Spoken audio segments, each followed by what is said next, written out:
Imagine waking up one morning, rushing to prepare for school, and finding your mother unresponsive on the cold, unforgiving concrete of your backyard patio. It's the kind of moment you hope never to experience, a moment that shatters the innocence of childhood and forces you to confront the impossible. But what if that moment wasn't an accident? What if it was something much darker? This is the chilling story of a mother, a tragic fall, and the horrifying truth that would slowly come to light, a truth captured not only in evidence, but in the shadows themselves. It was just past 6:30 a.m. on a quiet August morning in 2017, when an emergency call shattered the peace of a wealthy suburban neighborhood in Farmington Hills, Michigan. The call, placed by a 14-year-old girl named Huranieh, described what seemed to be a tragic accident. She reported that her mother, Huranieh, had fallen from the second-floor window of their home. On the other end of the phone, the panic in Huranieh's voice was palpable. She explained that she had been unable to locate her mother that morning, and when the time came for her to leave for school, she discovered something far worse than she could have imagined. Huranieh's voice trembled as she relayed the terrifying discovery to the dispatcher. She fell 2 stories onto concrete. When officers arrived at the scene, they found a disturbing sight. Huranieh's body lay sprawled on the concrete patio, her face frozen in a permanent expression of shock. There was no blood, no sign of a violent impact. She was unresponsive, and the initial reports suggested that the fall had caused her death. But something didn't feel right. The scene appeared too perfect, too undisturbed for an accident. There were no visible injuries that one would expect from a fall of that magnitude. The position of her body seemed wrong, as if it had been carefully arranged. The lack of blood at the scene raised further questions. In a case where the victim had supposedly fallen 2 stories onto concrete, it was strange that there was no sign of the expected trauma. No blood splatter, no broken bones. It was almost as if Huranieh had been placed there. Huranieh and Mohammed, despite their initial shock and grief, were calm and cooperative. They spoke with officers, recounting how they found their mother and how they had attempted CPR before the paramedics arrived. But the more investigators examined the scene, the more questions arose. What seemed like a tragic fall was beginning to feel more like a meticulously staged scene. The house itself was a key part of the puzzle. The windows were undisturbed, and a ladder found near the window was placed so that it seemed to be part of the staging. It was almost as if someone had deliberately created the illusion of an accidental fall. The investigators knew they had to dig deeper. But there was another element to consider: the camera. Huranieh's house was equipped with a security system that, unbeknownst to the family, had captured far more than they realized. The shadows of the true events would soon reveal themselves on tape. The clues were beginning to point to something far more sinister than an accident, and as the investigation unfolded, the horrifying truth would slowly come into focus. As the police began piecing together the events of that fateful morning, they learned that the Huranieh family had been enduring its own internal struggles, and these struggles seemed to have played a key role in the tragedy. Huranieh, a 35-year-old personal trainer, had filed for divorce from her husband Basil Altawi just months before her death. The divorce was set to be finalized in the days following Huranieh's death, and it had already been a long, difficult process filled with allegations, legal battles, and escalating tensions. The dynamics between Huranieh and her estranged husband were fraught. Basil, a former doctor, had been sentenced to jail and substantial fines after being convicted of healthcare fraud. He had also faced accusations of spousal abuse, including an alleged incident in which he had thrown Huranieh down a flight of stairs. Though Basil denied the claims, Huranieh had filed for divorce in the wake of the incident. These ongoing conflicts weighed heavily on Huranieh's life, and they didn't end with the divorce proceedings. In fact, the very week of her death, Huranieh had been preparing for a critical hearing in the divorce case, one that would determine custody of the children and the financial aspects of their split.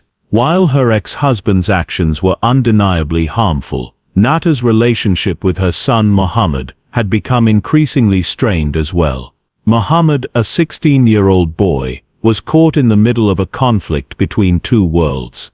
On one side, he had a father who wanted to maintain the traditional values of their Syrian roots. On the other, he had a mother who was becoming more independent, embracing American culture and raising her children in a very different way than Basil had ever envisioned. Neighbors and family friends painted a picture of Nata as a woman who was deeply committed to her children. She was known for her boundless energy, her love for fitness, and her dedication to being a good mother. But as her divorce proceedings dragged on, she began to feel increasingly isolated. The tension between her and Mohammed, who had aligned himself more closely with his father's views, was palpable. He had grown resentful of her choices, especially her newfound independence, and her pursuit of a lifestyle that he believed strayed too far from the values he had been raised with. In the months leading up to her death, Nata and Mohammed had several heated arguments. 1 week before her death, Mohammed had reportedly shouted at his mother during an argument, saying, "It doesn't matter because she would get what was coming to her." Those words, uttered in the heat of the moment, would come back to haunt investigators, as they seemed to be more than just a passing remark. They hinted at something much darker beneath the surface. But what made the situation even more unsettling was how, on the morning of her death, Mohammed seemed disturbingly detached. According to the 911 call and the police interviews, when he was questioned about the events leading up to his mother's fall, his responses were contradictory and vague. First, he claimed that he had woken up at 6 a.m., took a shower, and then went back to bed. He denied having heard anything unusual in the house, despite the fact that his sister had found their mother's body just moments earlier. His story kept shifting. At first he said he wasn't present when his mother fell, and then he later claimed he was in the room, but didn't intervene when she was cleaning the window and allegedly fell. The inconsistencies in his account would prove to be one of the most damning pieces of evidence. But even more alarming was the fact that during his time on the phone with emergency services, he appeared more focused on what he was doing, rather than trying to save his mother's life. Audio from the 911 call revealed pauses in his attempts at CPR, leading investigators to question whether he was truly trying to help or if he was simply playing along. It was starting to become clear that Mohammed's story didn't quite add up, and there was something deeply wrong with the way he had behaved that morning. And then there was the security footage, the key that would eventually unravel the mystery. The cameras, which had been set up around the perimeter of the house, were positioned in a way that revealed shocking footage of the moments leading up to Nata's death. The footage would reveal the truth about what really happened inside that house, and it was this footage that would begin to paint a clearer picture of the final moments of Nata's life. As the investigation continued, the Farmington Hills police began to uncover more details about the scene that didn't quite fit with the initial assumption of an accidental fall. The house itself, once a picture of suburban comfort, now seemed to be hiding secrets in every corner. Nata's death, which had seemed like a tragic accident at first, was beginning to feel more and more like a carefully orchestrated crime. One of the most puzzling aspects of the scene was the way Nata's body was found. When paramedics arrived, they noted that Nata was lying on her back, an unnatural position for someone who had fallen from a second-story window. Typically in such a fall, a person would land on their stomach or side, due to the sheer force of impact. But Nata's body was eerily undisturbed, her position too deliberate, as if it had been placed there after her death. The lack of blood around her body was another unsettling detail. A fall from such a height would typically result in a significant amount of blood, especially on concrete. Yet there was nothing. Investigators also noted the state of the guest bedroom, where Nata had allegedly been cleaning the window before her fall. The room appeared untouched, with no sign of a struggle. A bucket of water, a bottle of Tilex cleaner, and a ladder were found by the window, but they were positioned as if nothing had been moved. The window itself was open, but there were no signs of anything being disturbed. The ladder positioned underneath the window seemed perfectly placed, as if it had been set up in advance for a fall that never happened. But what really caught investigators' attention was a small detail. A band-aid was stuck to the bottom window ledge, and it looked like it had been torn off when the fall took place. Even more curious was the presence of a towel on the patio, lying next to Nata's body. It had a chemical scent, possibly a cleaning agent or something much stronger. The towel was seized as evidence and sent for forensic testing. The authorities now suspected that the towel had been soaked in a toxic substance that incapacitated Nata before she was pushed from the window. But what was even more disturbing was the possibility that the chemical used to subdue her might have come from the very home in which she lived. The garage contained various chemicals, bottles of weed killer, insecticides, antifreeze, bleach, and other toxic substances. These too were taken for testing. It was becoming clear that Nata's death was far from an accident. Investigators now had to look beyond the physical evidence and focus on who stood to gain from her death. Basil Al-Tawi, Nata's estranged husband, became an immediate person of interest. While his alibi was solid, he had been nowhere near the scene when the crime occurred. There was something about the way the family dynamics had played out that suggested a deeper motive. Basil had been struggling financially ever since his conviction for healthcare fraud, and his personal life had been in a downward spiral. His relationship with Nata had soured, and his disapproval of her newfound independence and Americanized lifestyle had been well documented. Basil had also been prohibited from seeing his children without supervision due to his criminal history, but investigators were soon to find that he had been violating the terms of his bond. Basil's movements on the day of Nata's death were traced using his ankle monitor. Though he had not been at the scene during the time of the murder, investigators discovered that he had entered the house shortly after Nata's body was discovered. This raised further questions about his role, but at that point, there was no concrete evidence linking him directly to her death. The investigation was starting to unfold in unexpected ways. But the real breakthrough came from the most unlikely of sources, the house's security cameras. While Basil had informed detectives that the security system was broken, it became clear that not only was the system functional, but it had also captured key footage from the morning of Nata's death. The cameras, which had been installed around the exterior of the house, were set to record motion around the perimeter. Though the cameras didn't catch a clear shot of Nata falling from the window, they had captured something even more crucial: shadows. As investigators reviewed the footage, they saw something that sent chills down their spines. At 5:53 a.m., just moments before Nata was found dead, the footage revealed a person standing in the guest bathroom, a light turning on inside the makeup room. The shadow of another person was cast on the wall as the first figure opened the window. The footage then showed one figure dragging Nata toward the window and hoisting her onto the ledge. The shadow briefly lingered before Nata was pushed out of the window. This was no accident. The footage revealed a chilling truth. Nata's death had been carefully staged. She was already dead before she was pushed from the window. The shadow of the person responsible was captured on camera, and the investigation was about to take a dramatic turn. The discovery of the security footage marked a pivotal moment in the investigation, shifting the case from a potential accident to a clear-cut murder. The shadows captured on camera did not just tell the story of Nata's final moments. They uncovered the identity of the person who had pushed her to her death. The chilling footage was now in the hands of the investigators, and every second was meticulously analyzed to piece together the truth.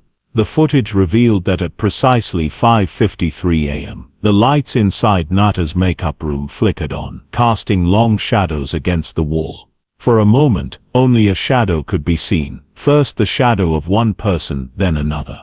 It was clear that two individuals were inside the room, and something sinister was unfolding. The first shadow moved toward the window and opened it, while the second figure, presumably Nata, was then dragged toward the ledge. But what stood out most was how deliberate the movements appeared. The figures weren't rushing or panicked.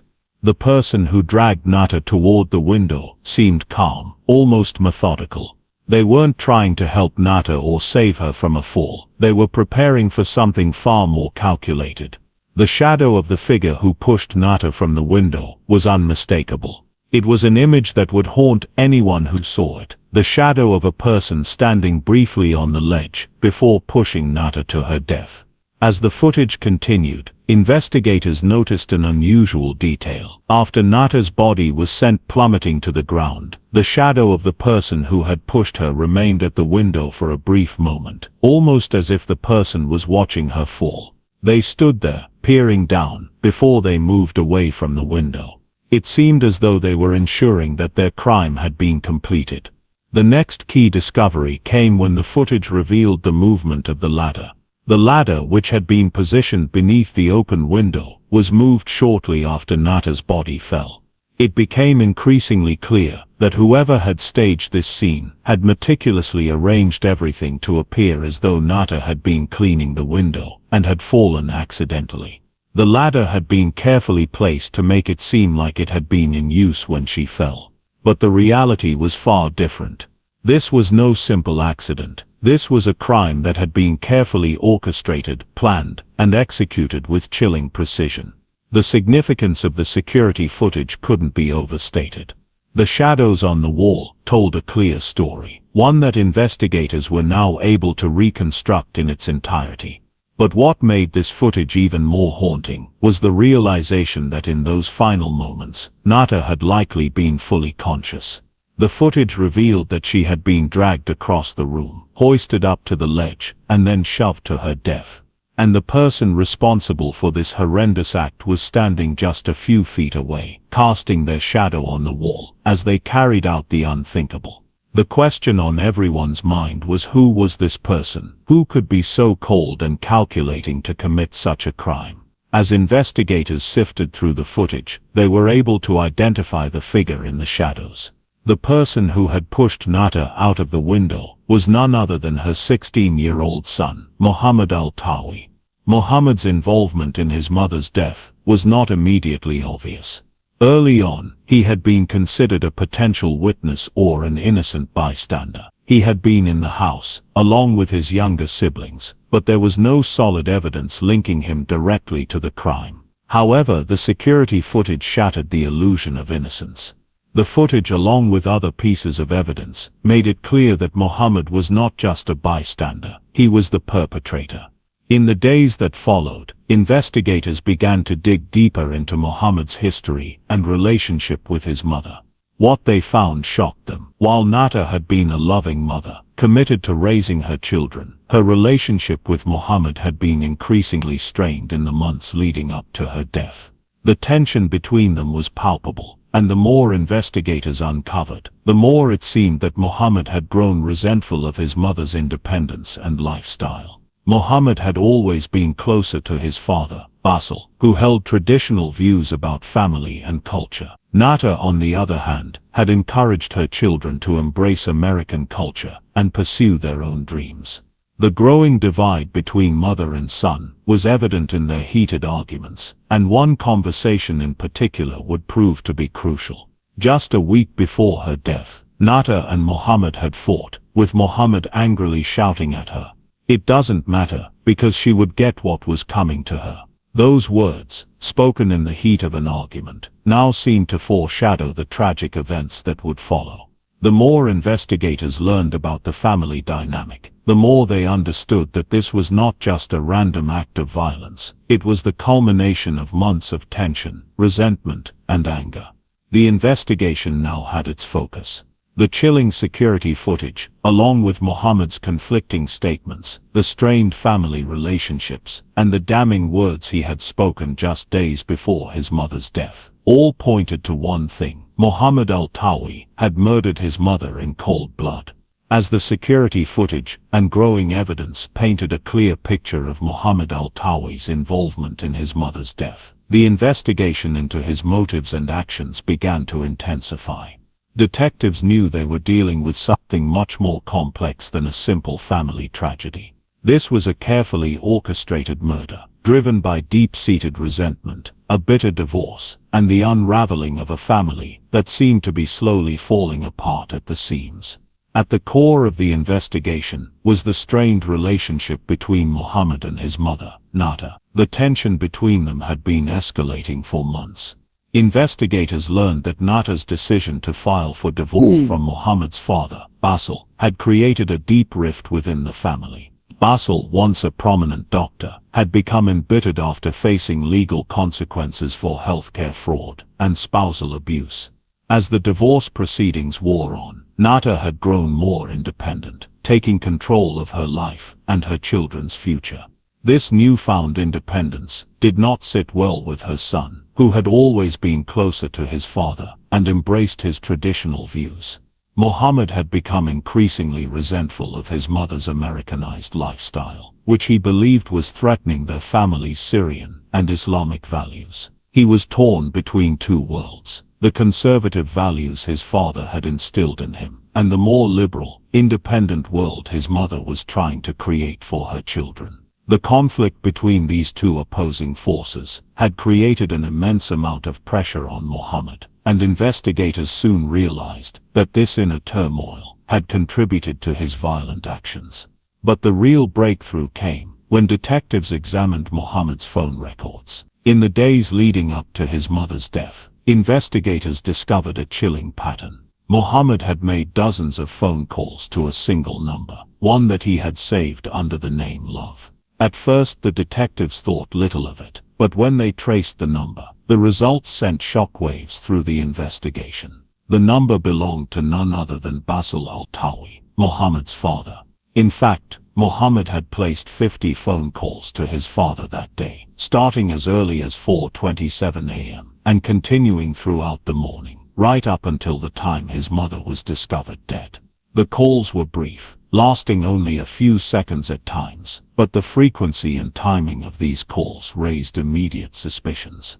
It was clear that Muhammad had been in constant communication with his father during the critical moments leading up to his mother's death. The detectives began to dig deeper into the content of these calls and messages, and what they uncovered was deeply disturbing. Muhammad had been sending his father updates about the situation with Nata. They found text messages in which Muhammad shared disturbing photos and audio recordings of his mother, and it became evident that Basil had been closely involved in his son's actions. Further investigation revealed that Muhammad had secretly recorded conversations between Nata and her divorce attorney. These recordings, which he later forwarded to his father, contained sensitive information about the divorce proceedings, including Nata's allegations against Basil. Nata had been aware of her husband's criminal activities, and had even hinted that she would expose them. This knowledge had likely made her a threat to Basil's future, and the realization that she might bring him down in the midst of their divorce created a potent motive for Basil to want her silenced. The relationship between father and son was not just one of shared blood, but of shared resentment toward Nata. It became clear that Muhammad had become an unwitting accomplice in his father's plan. Basil's influence over his son had driven him to make the fateful decision to kill his mother, with the expectation that it would bring an end to the conflict and protect his father's future. But it wasn't just about protecting his father. Muhammad's own growing frustration with his mother and her choices had also played a significant role in his violent outburst. The final piece of the puzzle came when investigators learned that Muhammad had searched for how to remove a window screen just weeks before the murder. A search of his browsing history revealed that he had looked up how to remove a window screen on the night before Nata's death. This information confirmed that Muhammad had been planning for the moment when he would push his mother from the window. It wasn't a spur-of-the-moment decision. It was a cold, calculated act. With this new evidence in hand, detectives were able to build a strong case against Muhammad. The security footage, the phone records, the messages exchanged between father and son, and the searches on Muhammad's phone all pointed to one undeniable truth. Muhammad had murdered his mother in cold blood, and he had done so with the help and encouragement of his father. As the investigation continued, the focus turned to Basil.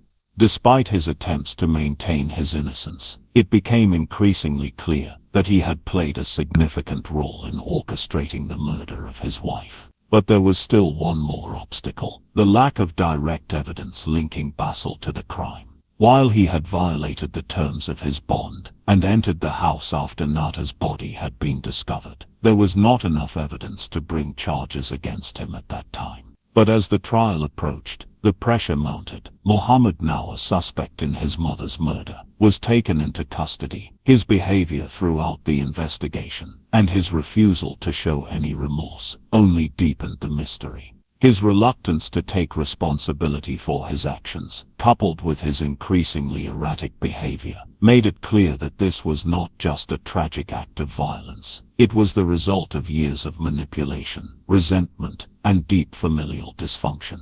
As the case moved toward trial, one question remained: would justice be served for Nata Huranieh, or would the shadows of her death continue to haunt the family, leaving the truth buried beneath a veil of lies and deceit? As the investigation into Nata Huranieh's murder reached its conclusion, the stage was set for what would become a dramatic and emotionally charged trial.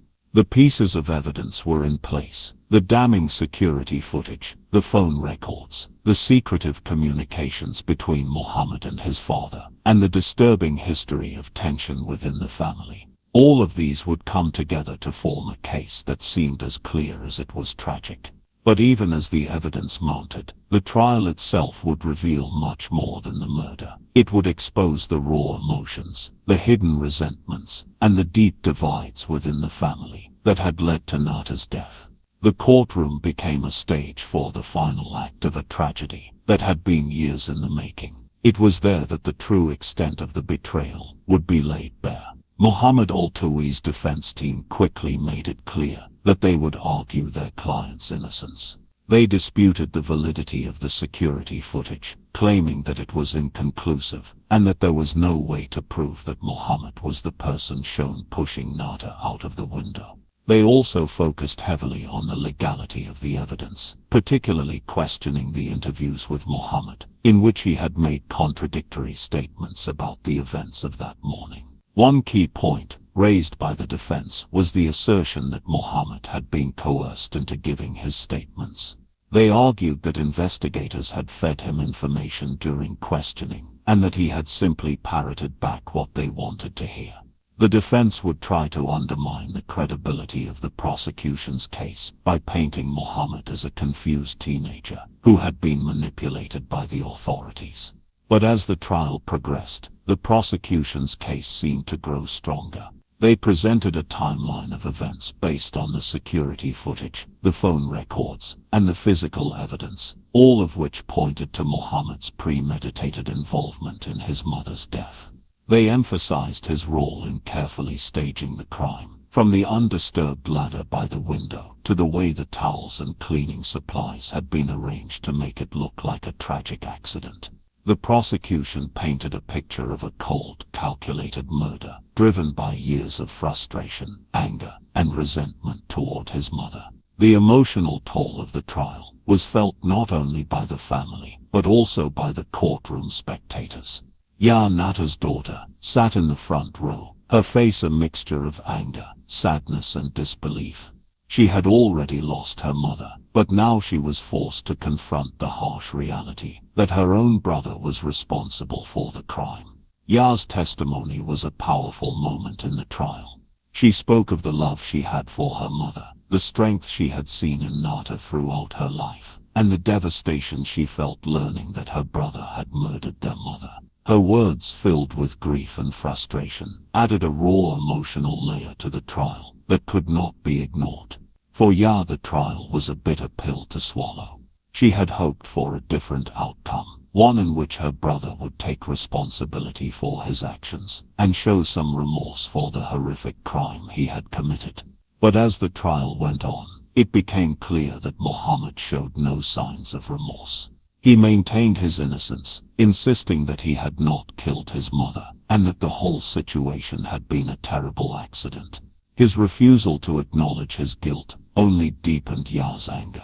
As the trial neared its conclusion, the prosecution presented its final argument. They emphasized the emotional and physical evidence that showed Muhammad's involvement in the murder. They also pointed to his inconsistent statements and the chilling words he had spoken to his mother just days before her death. In their eyes, Muhammad's actions were not just the result of a fleeting moment of rage. They were the result of deep-seated anger that had been building for months, if not years. When it was time for the defense to make its closing remarks, they argued that the prosecution had failed to prove beyond a reasonable doubt that Muhammad was guilty of murder. They questioned the validity of the phone records and security footage, suggesting that the evidence could have been misinterpreted. They painted Muhammad as a troubled teenager who had been caught in the middle of a family conflict, driven by a desire to protect his father and his family's traditional values. The defense's argument was compelling, but the emotional weight of the prosecution's case seemed to overshadow it. The jury deliberated for just over 2 hours before returning with their verdict. Mohammed al-Tuwai was found guilty of first-degree murder. The courtroom was filled with a mixture of emotions, relief, sadness, and a sense of finality. Ya, who had been outspoken in her belief that her brother was guilty, sat quietly as the verdict was read. She had won justice for her mother, but it was a hollow victory. The damage to her family was irreparable, and the pain of losing her mother to such a senseless act of violence was something she would never recover from. The emotional fallout from the trial would continue long after the verdict was read. Basil al-Tuwai, who had once been a key figure in the investigation, refused to accept his son's guilt. In a victim impact statement, Basil stood in front of the court and proclaimed his son's innocence, blaming everyone but Muhammad for the murder. His words were met with anger and disbelief, especially from Ya, who had long since turned her back on her father. The deep divisions within the family were now fully exposed for all to see. Basil's refusal to accept the truth only made the situation worse, further alienating Ya and cementing the fractures in their already broken family. The sentencing phase of the trial came next, and it was a moment of finality for everyone involved. The judge sentenced Mohammed al-Tuwai to 35 to 60 years in prison for the first-degree murder of his mother, Nata. His life, once filled with promise, was now reduced to the harsh reality of a prison sentence that would keep him behind bars for the rest of his life. But even in the aftermath of the trial, Ya's words echoed the true tragedy of the case. She was left to pick up the pieces of a family torn apart by betrayal, resentment, and a senseless act of violence. As she left the courtroom, she made it clear that she had no intention of forgiving her brother. "He can die today, and I wouldn't go to his funeral," she said. "I would throw a party instead." For Ya, the murder of her mother was just the beginning of a long road to healing,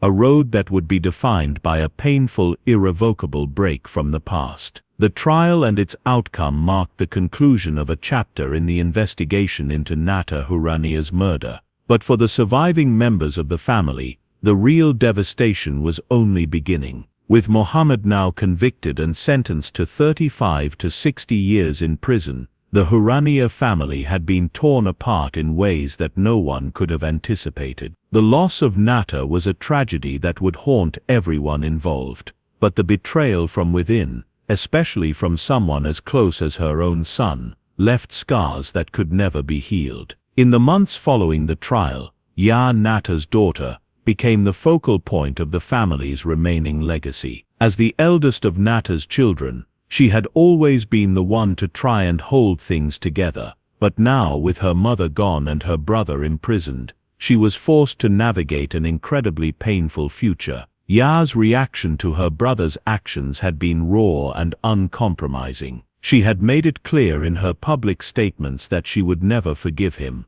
and her disdain for her father Basil only deepened as time passed. Basil, meanwhile, continued to stand by his son. Despite Muhammad's conviction, he adamantly refused to believe that his son had committed the murder. In public statements, He even went as far as to describe Muhammad as a victim of the justice system, claiming that his son had been wrongfully convicted. This denial of reality only served to further isolate Basil from the rest of the family, particularly Yah, who had long ago distanced herself from her father due to his criminal past and his involvement in her mother's murder. Yah's rejection of both her brother and her father had left her with no real family left to turn to. In contrast, the youngest daughter, who was only 12 years old at the time of Nata's death, was placed in the custody of her father, Basil. The court believed that it was in her best interest to be removed from the emotionally charged environment that had surrounded Nata's death. But the child's future remained uncertain, and the emotional fallout of such a traumatic event would likely follow her for the rest of her life. The community that once knew the Huranieh family as one of wealth, beauty and success was left reeling from the shocking murder. Neighbors who had witnessed Nata's vitality, her kindness, and her dedication to her children now struggled to reconcile the image of the woman they had known with the horrific events that had unfolded within the walls of her home. Friends and acquaintances of the family were left questioning how something so unimaginable could happen to someone like Nata, a woman who had worked tirelessly to build a good life for herself and her children. For the investigators who worked tirelessly to uncover the truth, the case of Nata Huranieh's death would remain with them as one of the most difficult and emotionally taxing investigations of their careers. While they had found justice for Nata, they knew that the true cost of this crime had been borne by the children left behind. Nata's life had been brutally taken by her own son, and the ripple effects of that loss would reverberate through the family for years to come. The investigation, which had started with the simple appearance of an accident, had uncovered not just a murder but a deeper story of familial conflict, betrayal and manipulation. The shadows captured on camera had ultimately led to the truth, but in the end they revealed something far darker than anyone could have imagined. A family destroyed from within. As for Muhammad, his life behind bars had only just begun. He would spend the next decades of his life reflecting on the irreversible actions he had taken that morning. But it was clear that for Yah and her siblings the path to healing was far more complicated. While the legal system had done its part in delivering justice, the emotional and psychological scars left by the murder would linger long after the trial was over. Nata Huranieh's story would live on as a reminder of the devastating consequences of family strife, the dangers of unresolved resentment, and the tragic cost of a life taken by those who should have loved and protected her most. And for Yah, who had lost her mother, her brother, and a sense of family, the journey ahead was one of survival, strength, and perhaps eventual peace. But the questions would remain. How do you move forward when the ones you love are the ones who destroy you? How does a family rebuild after it has been torn apart by betrayal, murder, and loss?